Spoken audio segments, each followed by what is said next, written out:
तो ये तो योगी आदित्यनाथ की सरकार है, हम्म। यहां तो खटाखट एक्शन होता है। तो जब ये बात मालूम चली कि मदरसों की विदेशी फंडिंग हो रही है, इमीडिएटली आदेश दिया गया कि 4000 मदरसे, 13000 मदरसे तो वैसे ही बंद कर दिए गए जो अवैध चल रहे थे। और समाजवादी पार्टी, कांग्रेस पार्टी, देश में सेकुलरिज्म के नाम पे वो तमाशा चल रहा था।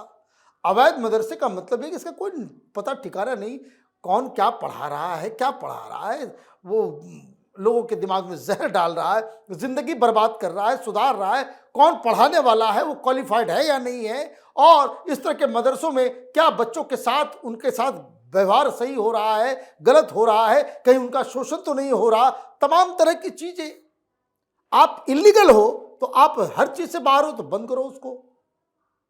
अब इन नया मसला आया और जैसे ही योगी जी ने ये आदेश दिया, और भोपाल से भी मौलाना चीख रहा है, लखनऊ से भी मौलाना सब चीख रहे हैं। भाई पैसा, कोई धर्म वर्म थोड़ी चल रहा है, सब मौलवी मौलाना को माल चाहिए, विदेशी माल जितना आए उतना प्रसन्न।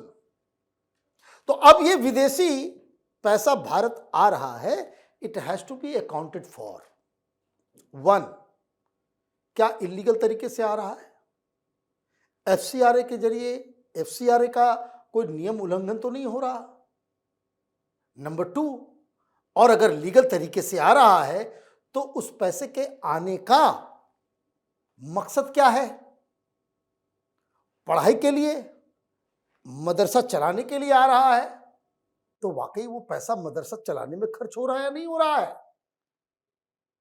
ऐसा तो नहीं कि मदरसा के नाम पे पैसे लेकर के आ रहे हो और कहीं और आर्म्स खरीदा जा रहा है, जमीन खरीदी जा रही है, मस्जिदें बनाई जा रही हैं। बात समझिए कि मदरसा चलाने के लिए पैसा आ रहा है और आप उसके लिए मस्जिद बनाएंगे, इलीगल हो जाएगा, वो चलेगा उधर भी बुलडोजर इधर भी।